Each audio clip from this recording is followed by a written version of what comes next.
Alors moi j'avais une question aujourd'hui. Je ne sais pas si il vous est déjà arrivé d'être coincé dans un ascenseur. Est-ce que quelqu'un ici a déjà été coincé dans un ascenseur? Ouh, bien. Ben moi ça m'était jamais arrivé, voyez-vous, jusqu'à lundi. Voilà. Et il fallait bien que ça tombe un lundi. Je ne sais pas si comme moi vous avez des jours comme ça que vous préférez, en dehors du dimanche et de la célébration.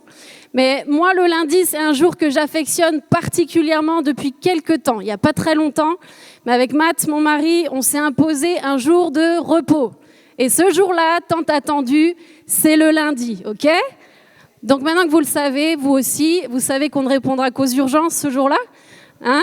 On est là pour vous, mais ce jour-là, on essaie dans la mesure du possible de réellement s'arrêter pour pouvoir tenir aussi sur la durée. Alors, le lundi, il y a une chose que j'aime particulièrement faire, c'est déposer mes enfants à l'école et revenir rapidement chez moi pour refaire le monde autour d'un bon ricoré, pour ceux qui me connaissent, ou un café si j'en ai plus. Et mon bonheur cette semaine va être de très courte durée, figurez-vous, puisque à quelques mètres du but, l'ascenseur, avant le deuxième ricoré, ceux qui me connaissent savent, c'est sacrilège, s'arrête. Il s'arrête sans me prévenir. Et donc, je suis là, dans mon petit ascenseur. Donc, en plus, je suis un peu claustro, donc j'essaye de pas trop me dire que ça va durer. Et pour bien faire, je suis sans portable, parce que c'est ce qu'on fait quand on veut passer une journée libre de nos jours. En tout cas, moi, je ne prends pas mon portable. Donc, je suis là et je me mets à sonner l'alarme là qui est dans l'ascenseur. Ça sonne dans tout l'immeuble. Et puis, bon, un gros coup de bol, il y a quelqu'un qui m'entend, un gentilhomme, Matt Marvan. Pour le coup, heureusement que c'était un lundi. Donc, il est venu à mon secours. Enfin, quand je dis à mon secours, il a appelé le numéro d'urgence. OK? Et qu'est-ce qu'il a fait? Il m'a simplement dit, un technicien va arriver. Surtout, ne touche à rien. Bon courage. Et à plus tard, du coup. Et j'ai entendu la porte de chez moi se refermer. Et donc, j'ai pu l'imaginer siroter le fameux café tout seul, au calme, pour le coup. Voilà. Donc, me voilà dans mon ascenseur. Matt a fait ce qu'il devait faire. Donc, il n'y a plus qu'à attendre 5 minutes, 10 minutes. D'ailleurs, je ne sais pas combien de temps ça prend, puisque je n'ai pas de montre. Mais le temps paraît très, très long quand on est dans des endroits comme cela.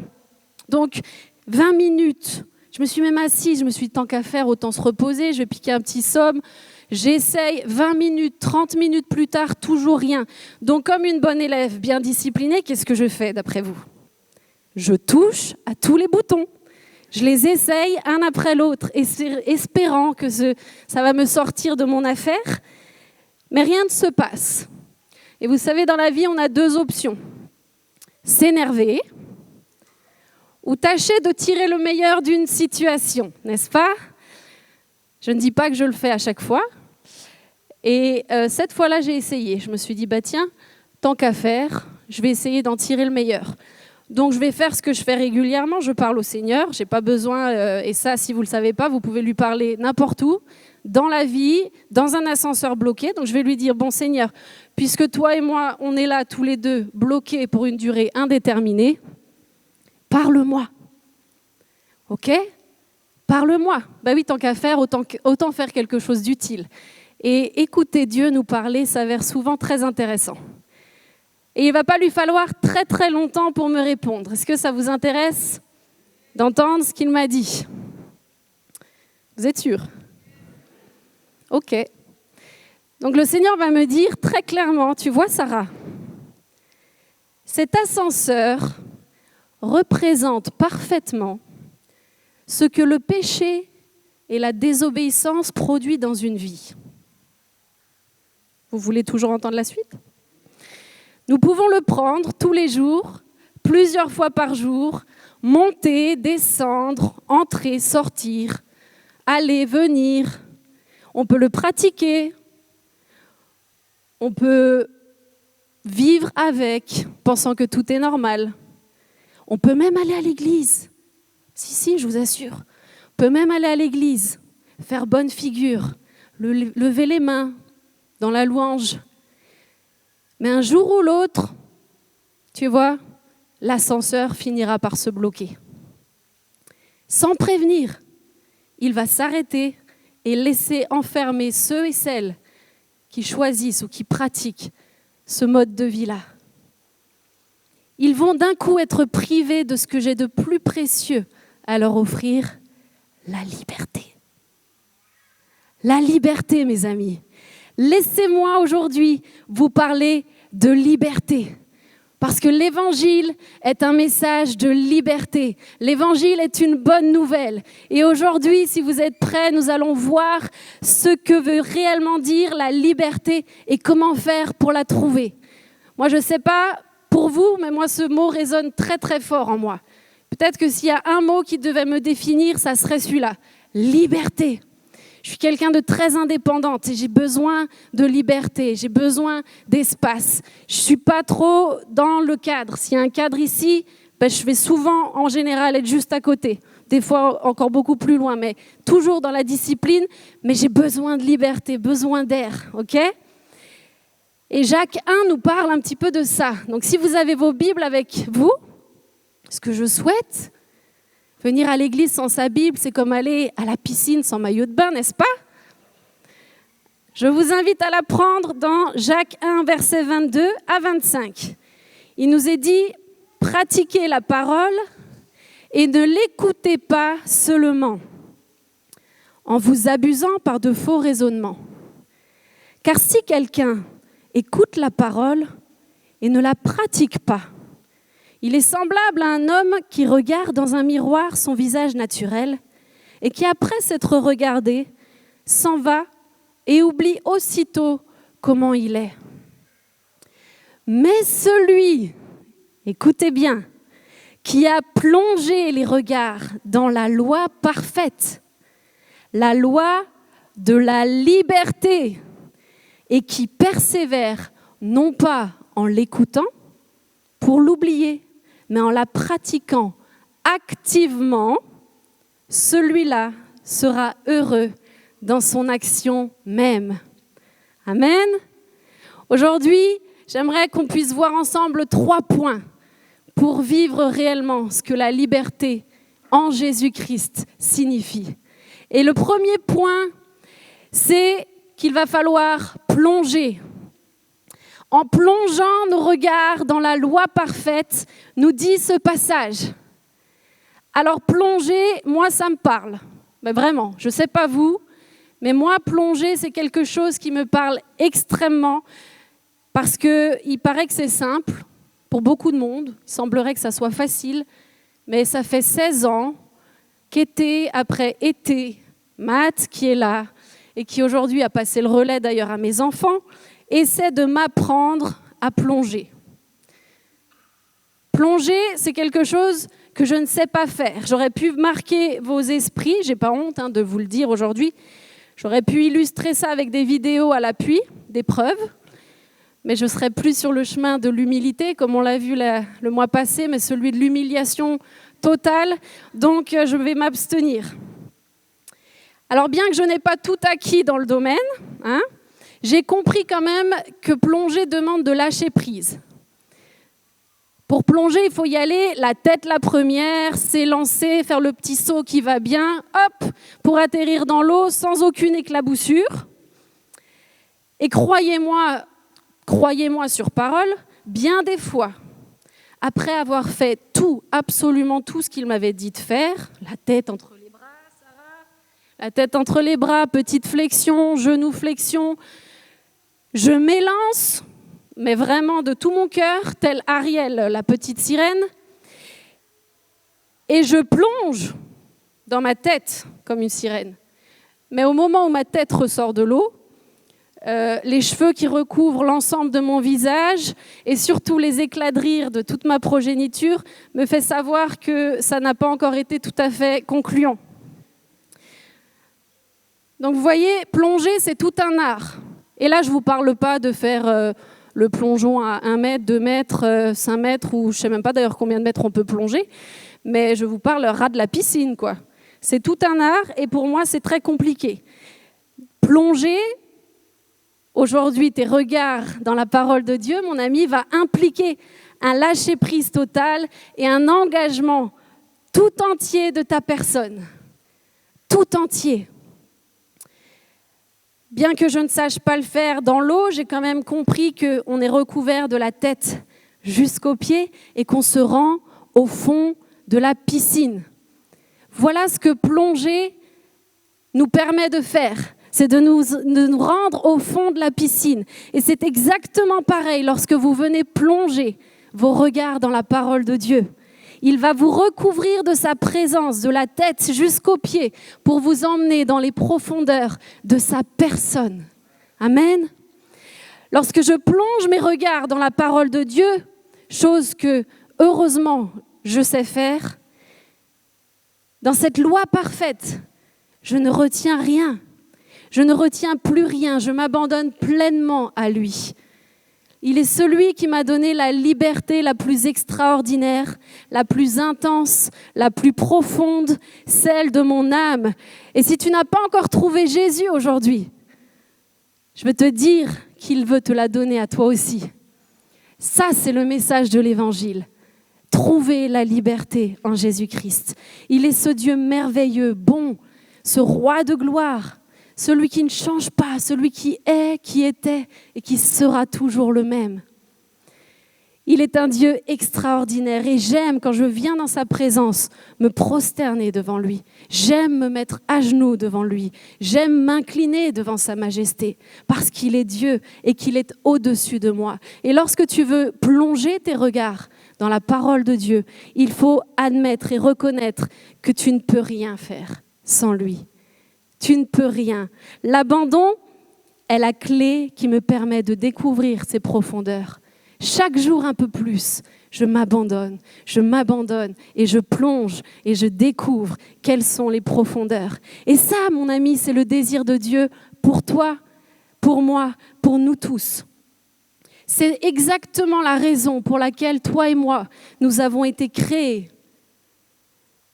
Dieu t'a créé pour que tu sois en communion profonde avec lui, dans une liberté complète en lui. Amen. Vous êtes réveillés aujourd'hui ? Ah. Alors, une question m'est venue, c'est que je me suis posé quand même cette question, comment voulons-nous vivre libres et heureux, comme nous parle ce passage, si nous ne lisons pas la parole de Dieu ? Si nous ne la méditons pas, si nous ne voulons pas plonger nos regards dans cette loi de la liberté, dans ce qu'elle a à nous enseigner. Comment voulez-vous persévérer dans ce que Dieu vous demande si vous ne savez même pas ce qu'il vous demande ? C'est des bonnes questions. Les amis, ça ne se fera pas tout seul. Si nous voulons persévérer, il faut que nous puissions aller plonger. Et c'est à nous de le faire. Ça nous appartient. Dieu ne le fera pas à notre place. L'accès à sa parole est illimité. Et je suis surprise parfois de constater que beaucoup de chrétiens ne lisent pas leur Bible. Ça paraît tellement basique. Je ne fais pas là de la grande théologie. Mais c'est une réalité, mes amis. Et ça ne passera pas autrement que par là. C'est de là que viennent les faux raisonnements. Ce passage nous parle des faux raisonnements, de ne pas se tromper nous-mêmes. Et on ne sait pas, alors parce qu'on ne sait pas ce que Dieu nous dit, on se construit un christianisme qui nous convient. On se crée des petites théories qui, sont sympathiques et nous permettent de penser être chrétiens tout en pratiquant le péché, par exemple. Mais aussi sympathique soit-elle, laissez-moi vous dire que vivre de la sorte va être autant à côté de la plaque que moi quand je m'élance tel un dauphin dans ma tête et que j'atterris finalement plutôt comme un cachalot échoué, voyez, sur une plage. C'est exactement pareil. Ce que nous imaginons dans notre tête est parfois loin de la réalité. Et aujourd'hui, j'ai envie de nous encourager à ne pas faire fausse route, les amis.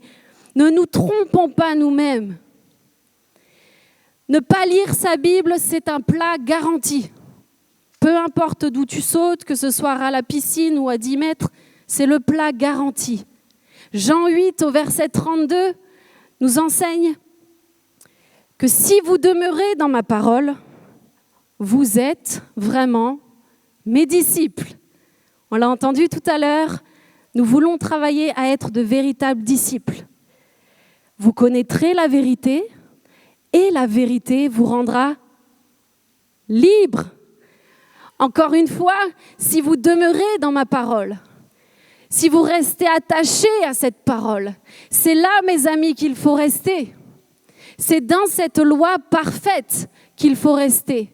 Parce que lorsque nous n'y restons pas, les faux raisonnements viennent, prennent la place. Les faux raisonnements viennent et c'est simplement l'absence de connaissance qui emmène le faux raisonnement.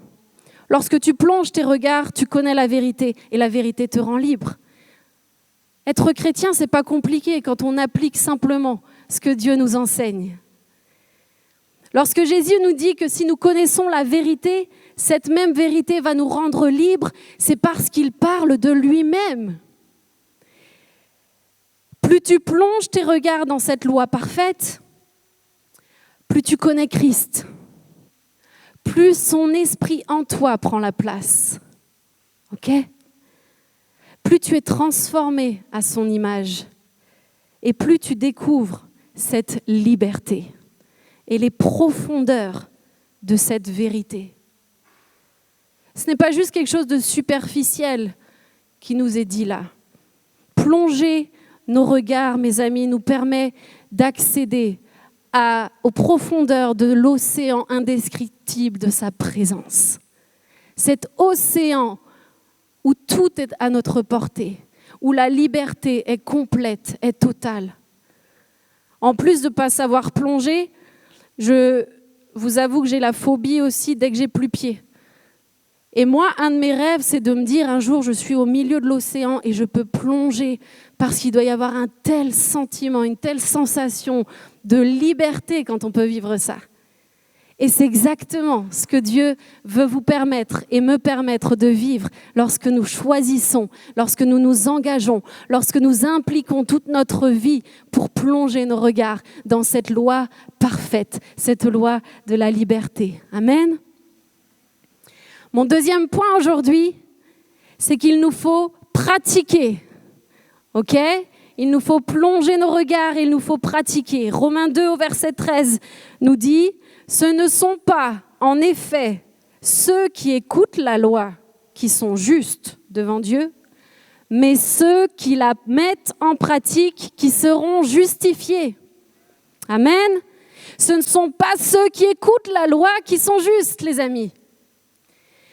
Écouter la parole de Dieu ne te justifie en rien et ne me justifie en rien. Écouter ne nous rendra ni libres ni heureux. Écouter simplement ne nous donne pas accès à ce que nous dit ce passage. Tu peux venir à l'église, tu peux écouter, tu peux repartir d'ici, tu peux mener une petite vie tranquille, un petit chrétien tranquille où tout va bien, il ne se passe pas grand-chose mais on ne fait pas trop de mal non plus. Tu peux aussi quitter ce lieu et monter, descendre de temps en temps dans l'ascenseur du péché, ou peut-être toute la semaine durant d'ailleurs, c'est à toi de voir, je ne sais pas. Ou peut-être même dans l'ascenseur de la religiosité, voyez-vous. Cette religiosité qui va nous mener à juger plutôt qu'à aimer. Cette religiosité qui va te mener à critiquer plutôt qu'à agir, à paraître et non à être. Cette religiosité qui va t'emmener à trouver toutes sortes de faux raisonnements, des excuses pendant tout un temps. Mais là, mes amis, là n'est pas la liberté que Dieu nous promet. Cette vie-là est très loin de la liberté dont nous parle la parole de Dieu, de ces profondeurs de sa présence. Ces profondeurs ne sont pas accessibles dans cette vie-là. Car si quelqu'un écoute la parole et ne la pratique pas, il est semblable à cet homme qui se regarde et qui, après s'être regardé, s'en va et oublie aussitôt comment il est. Autrement dit, vivre ainsi, c'est vivre une foi qui ne produit aucun fruit, qui serait inefficace ou stérile. Or, Dieu, mes amis, veut, son cœur brûle pour que nous puissions vivre des vies palpitantes. Amen. Son cœur brûle pour que nous puissions vivre des vies efficaces pour son royaume.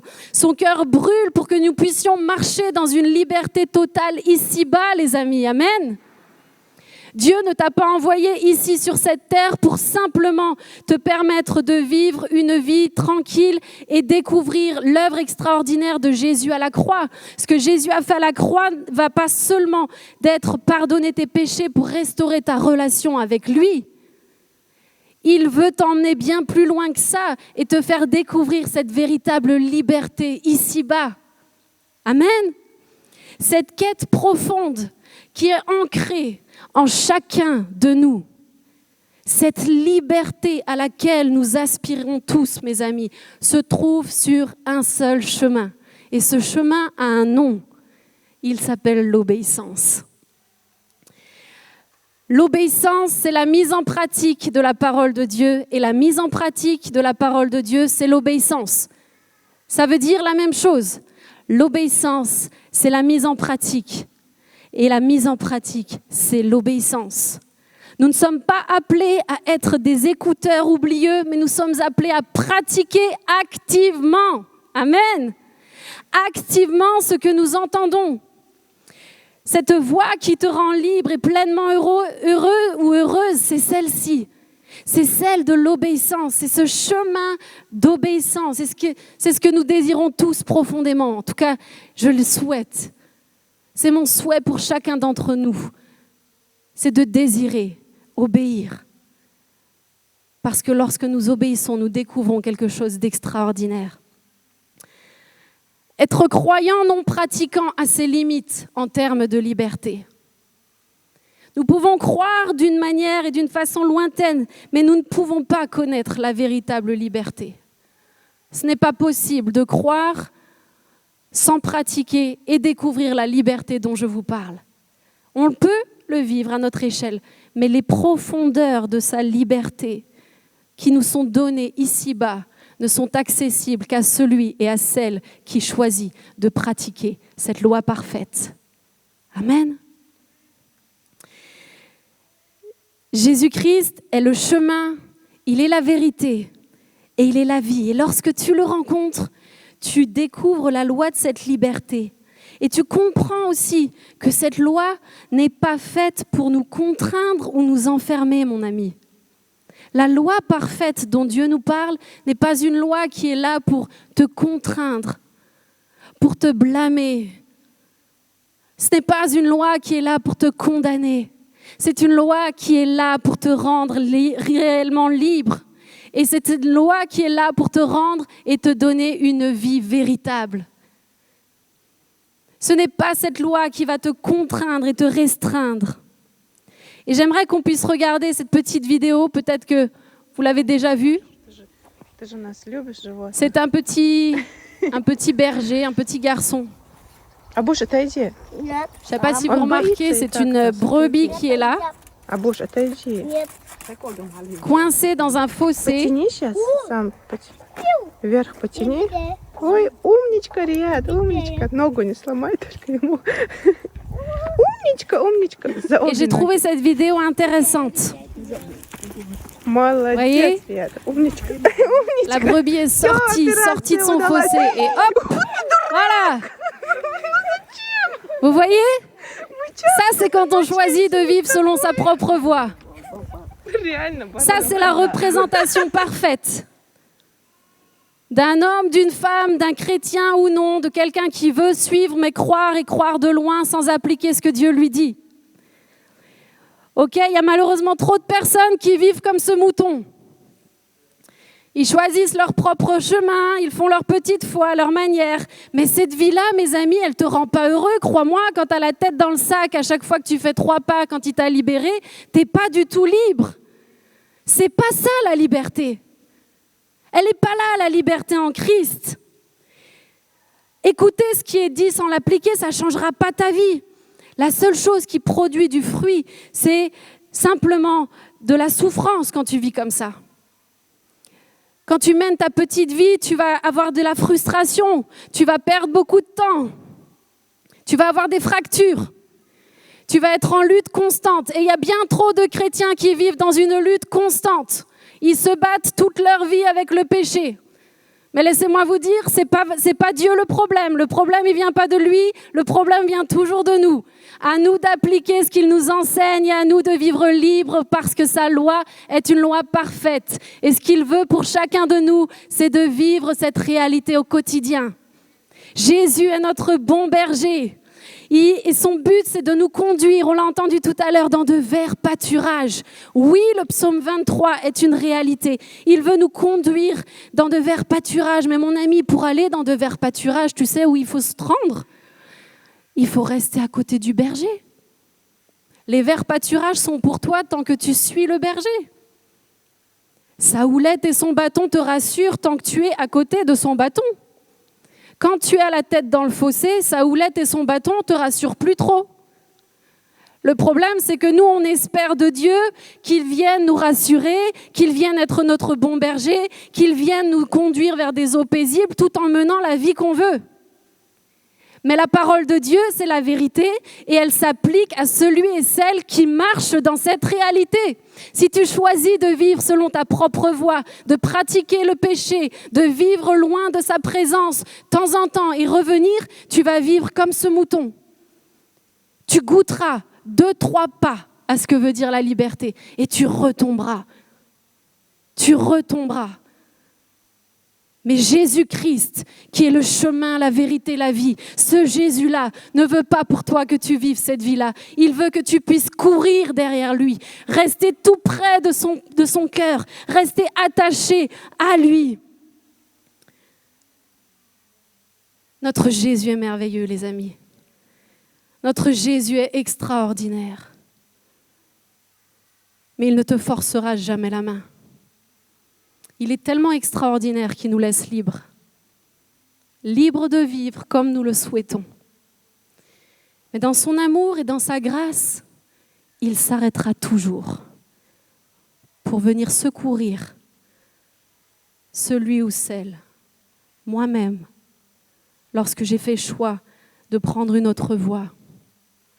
Lorsque je me suis égarée, lorsque tu t'es égaré.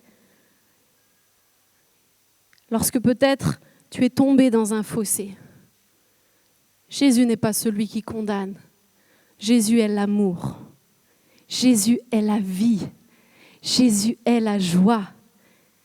Et son plus grand plaisir, mon ami, c'est comme ce petit garçon de venir te sortir de là. La Bible nous dit il y a plus de joie dans le ciel pour un seul pécheur qui se repent que pour 99 justes. Crois-moi, si tu lui fais confiance, si tu choisis de reconnaître tes erreurs, Jésus va laisser tout le troupeau pour venir te chercher toi, tout seul. Jésus est le Dieu de l'individu. Il aime un homme, il aime une femme. Comme sur cette vidéo, certes, ça fait mal parfois quand il vient nous chercher. Ça fait mal parfois de sortir de certaines situations. Ça laisse des traces. Les fractures mettent parfois du temps à se restaurer. Mais j'aimerais nous rappeler que ce n'est pas lui qui nous blesse en nous tirant de situations difficiles. Jésus n'est pas celui qui va te blesser lorsqu'il va venir réajuster ta vie à cette loi parfaite. Jésus veut ton bien. Jésus t'aime infiniment. C'est la conséquence de nos choix qui crée ces blessures. C'est la conséquence de nos actes qui crée réellement des fractures dans nos vies. Mais dans sa grâce imméritée, Jésus vient nous sortir de là. Il va dire dans Jean 8, au verset 34, en vérité, je vous le dis, quiconque se livre au péché est esclave du péché. Or, l'esclave ne demeure pas toujours dans la maison. Le Fils, lui, y demeure toujours. Peut-être es-tu fracturé aujourd'hui. Peut-être es-tu comme ce mouton au fond du trou, coincé dans ton pétrin. Peut-être es-tu esclave de ton péché.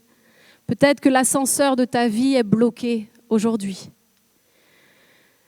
Peut-être que tu es sans issue, sans aucune fenêtre pour entrevoir un peu de lumière. Tu es peut-être seul avec tes addictions, seul avec ta dépression, seul avec tes angoisses, seul avec ta lassitude, seul avec ta solitude. Peut-être que tu es seul avec ta tristesse aujourd'hui. Le péché nous isole, le péché nous rend esclaves. La souffrance de la vie aussi nous isole. Les difficultés de la vie nous isolent et nous enferment dans cet ascenseur. Mais Jésus-Christ, lui qui t'aime infiniment, veut te sortir de là aujourd'hui.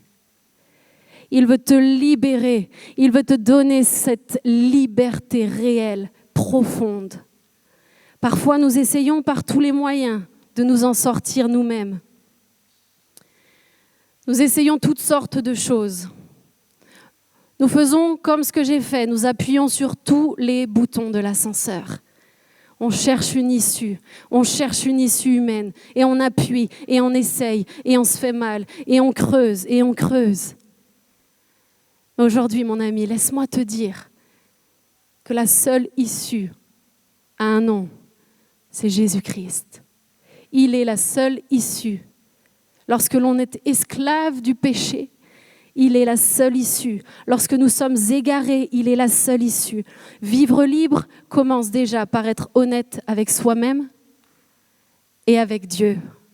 Pour vivre libre, il nous faut reconnaître nos erreurs et le laisser corriger ce qui n'est encore pas en ordre dans nos vies.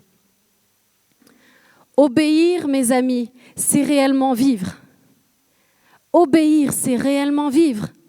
Pratiquer la parole et non pas l'écouter seulement, c'est expérimenter ce que veut dire être fils et fille de Dieu.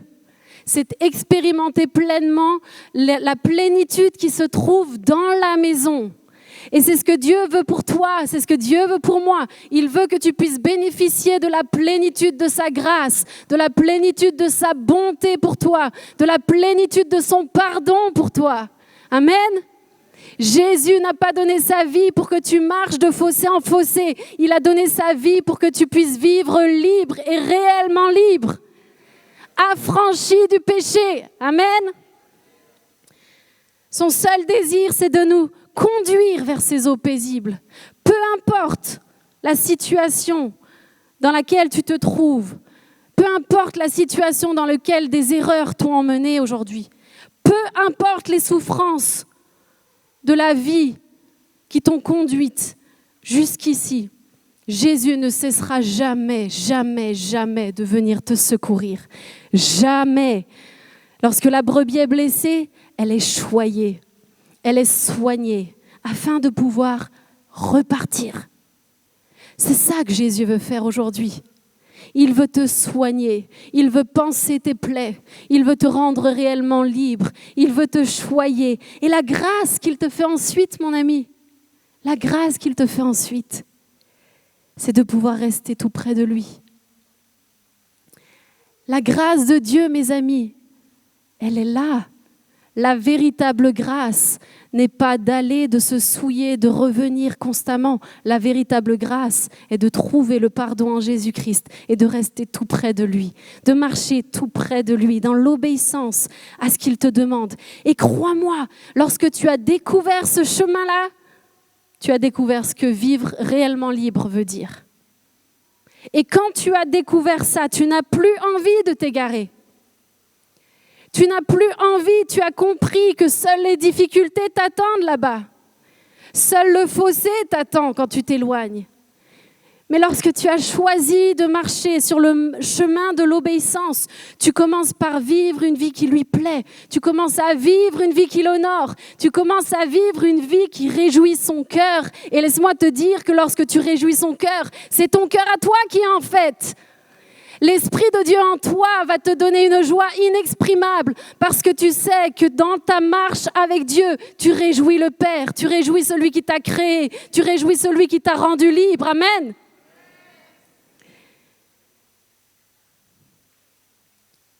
Nous voulons, et je souhaite, avancer dans cette liberté, dans cette réalité de Christ en moi.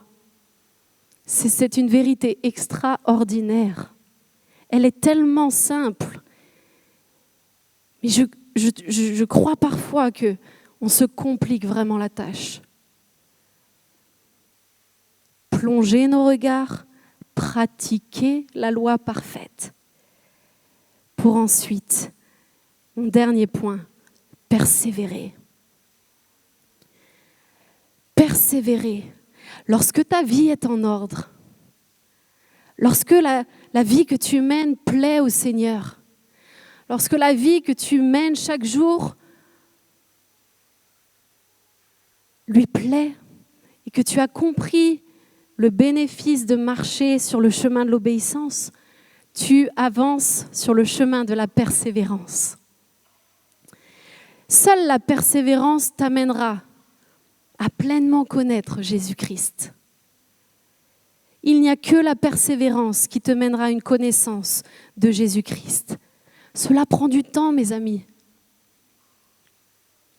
Ça prend du temps. Être un chrétien pressé te fera faire beaucoup d'erreurs et de détours.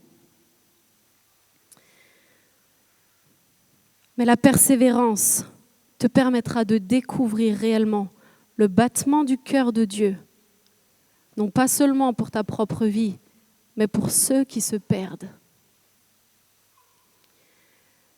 Lorsque tu marches sur le chemin de la persévérance, tu découvres le bonheur extrême, je dirais, qui se trouve dans l'obéissance à la voix du Saint-Esprit en toi. Cette voix du Saint-Esprit qui déjà va parler à ton cœur, mais qui va ensuite être pour ceux qui t'entourent.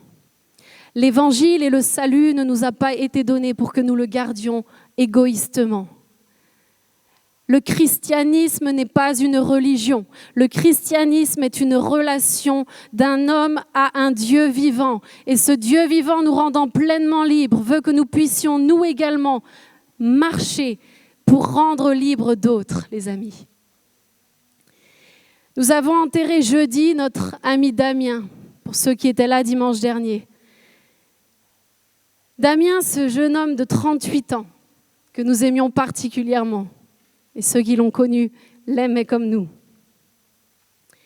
Damien était emprisonné et coincé pendant plus de 20 ans dans la drogue. Damien était toxicomane sans plus aucun espoir. Et ce même Damien a été le premier que nous avons eu le bonheur de baptiser dans la baignoire chez nous à la maison. Pourquoi ? Parce qu'un jour comme un autre, Matt qui est là a choisi d'obéir à la voix du Saint-Esprit lorsqu'il se trouvait à la salle de sport, à faire quelques exercices comme de coutume. Et cette voix lui a dit, va voir ce jeune homme et va lui dire que c'est un nouveau départ pour lui. Et Matt a simplement appliqué la voix du Saint-Esprit à ce moment-là. Il a obéi. Et ce même homme qui, à ce moment-là, était emprisonné, lié par la drogue, est aujourd'hui assis dans la gloire de Dieu. Il est aujourd'hui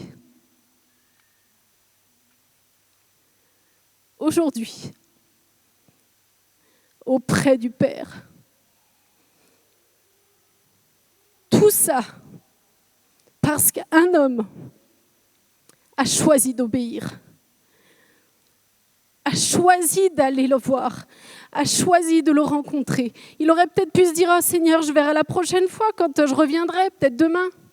Figurez-vous que Damien n'est jamais revenu dans la salle de sport. Ça n'aura pris qu'une seule minute à Matt de le faire, mais ça a bouleversé l'éternité d'un homme. La valeur d'une âme n'a pas de prix. Et mes amis, il n'y a pas de plus grande joie que celle-là.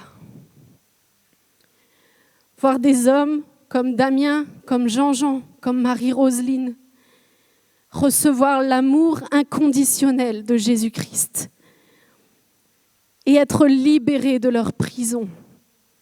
Voilà ce que veut dire être chrétien et vivre réellement libre. Coincé dans mon ascenseur lundi, vous savez, il aura fallu que quelques secondes pour en sortir, après presque 1 heure quand même.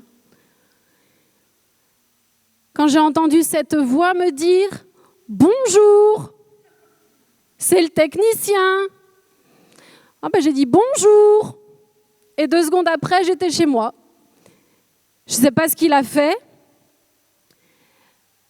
Mais mes amis, j'aimerais nous dire aujourd'hui que Dieu veut faire de chacun d'entre nous, que ce soit moi, que ce soit Matt, que ce soit Fleur, Johan, chacun de ceux qui se trouvent assis ici, il veut faire de nous des techniciens, permettant à Jésus-Christ en nous de libérer des centaines d'hommes et de femmes dans cette ville de Lyon qui sont aujourd'hui encore attachés par le péché, bloqués dans leur ascenseur, sans aucune issue, sans aucune fenêtre.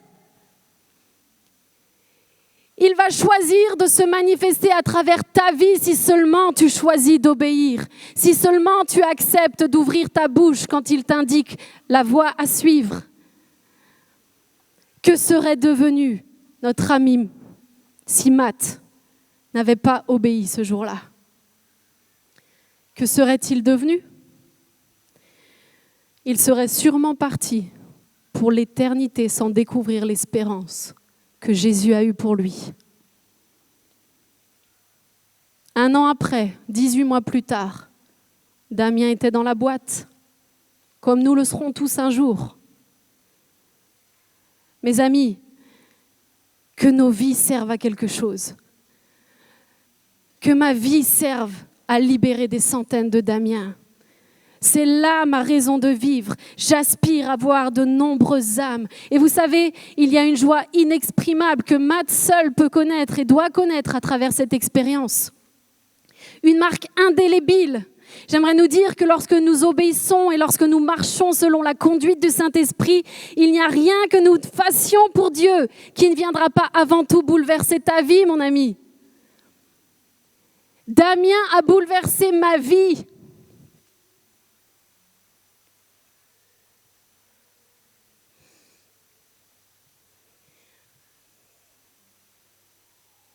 Il est un cadeau. Damien est un cadeau que Dieu nous a fait. Et chaque jour qui passe, je vivrai pour vivre et voir d'autres cadeaux comme lui. Il était un homme bon, extraordinaire, mais il était lié par le péché. Et il y a bien des hommes et des femmes extraordinaires qui nous attendent là dehors. Marchons dans l'obéissance. Menons des vies remplies de cette foi active. Gagnons de nombreuses âmes, de nombreux Damiens. Ne nous lassons jamais, jamais de partager cette liberté à tous ceux et celles qui sont bloqués, qui sont sans issue. Mes amis, elle est là, la plus belle des vies. C'est celle-là, la plus belle des vies. Ce n'est pas juste d'être sauvé, ce n'est pas juste de venir à l'église, ce n'est pas juste de faire des pique-niques ou des repas fraternels. La plus belle des vies se trouve lorsque, par ta propre vie, un homme, une femme est arraché de l'enfer pour découvrir la vie éternelle en Jésus-Christ. Amen. Soyons de ceux qui plongeons la tête la première, nos regards dans cette parole merveilleuse. Soyons de ceux qui la connaissons réellement. Soyons de ceux qui la pratiquons simplement. C'était simple. Il était à la salle de sport. Et soyons de ceux qui persévérons pour entrer dans cette liberté puissante, profonde, qui nous permettra ensuite de pouvoir tirer d'autres de là où ils se trouvent. Amen.